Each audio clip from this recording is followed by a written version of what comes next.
Goshamahal MLA Raja Singh రాజకీయ ప్రస్థానం ఇలా ఉంది. హిందూవాదిని, హిందూ రాష్ట్రం కోసమే పోరాడతా, హిందూ వ్యతిరేక అయిన ప్రోటెం స్పీకర్ ఓవైసీ ముందు ప్రమాణం చేయనని స్పష్టీకరణ చేశారు. 1977 ఏప్రిల్ 15న హైదరాబాద్ లోని ధూల్పేటలోని మంగళహాట్ లో జన్మించారు రాజా సింగ్. తండ్రి నావల్ సింగ్, తల్లి రామీభాయ్.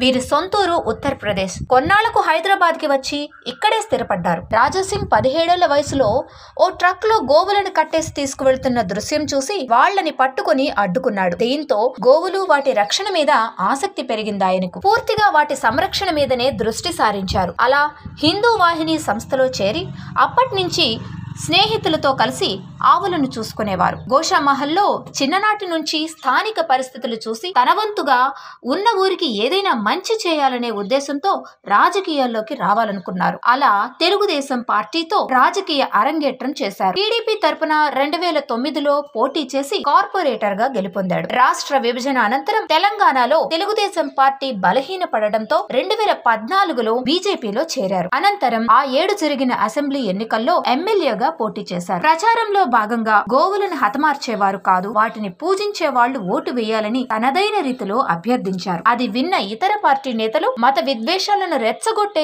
చర్యలకు పాల్పడుతున్నాడు అంటూ వ్యాఖ్యలు చేశారు. ఎట్టకేలకు ఆ ఎన్నికల్లో 46,000 ఓట్ల మెజారిటీతో గెలుపు కైవసం చేసుకున్నారు. అసెంబ్లీలో గోషామహల్ నియోజకవర్గ పరిస్థితులను వెళ్లబుచ్చాడు. అంతేకాకుండా అయోధ్య మందిర నిర్మాణానికి తన వంతు సాయంగా ఎంతో మంది హిందువులను ఏకం చేశాడు. అతను నిర్వహించిన ఒక ప్రసంగంలో ఏకంగా 20 లక్షల మంది హిందువులు హాజరయ్యారు. 2018 సార్వత్రిక ఎన్నికల్లో టీఆర్ఎస్ నేత ప్రేమ్ సింగ్ రాథోడ్ పైన 17,000 మెజారిటీతో గెలుపొందాడు. అయితే ఇక్కడి నుంచి వరుసగా 2 పర్యాయాలు బీజేపీ పక్షాన గెలుపొందిన రాజా సింగ్ ఇటీవల వివాదాస్పద వ్యాఖ్యలతో పార్టీ నుండి సస్పెండ్ అయ్యారు. కానీ టికెట్ల ప్రకటన ముందు సస్పెన్షన్ ఎత్తివేస్తూ గోషామహల్ నియోజకవర్గం అభ్యర్థిగా ఉండాలని ప్రకటించింది పార్టీ. ఈ నేపథ్యంలో పార్టీ కార్యాలయానికి వచ్చి కేంద్ర మంత్రి కిషన్ రెడ్డిని, మిగతా నేతలను కూడా కలిశారు. ఓవైసీ అక్బరుద్దీన్ ప్రోటెం స్పీకర్ అయితే బీజేపీగా నేను ప్రమాణం చెయ్యను అని అన్నారు. నేనే కాదు, మిగతా బీజేపీ పార్టీ నేతలు సైతం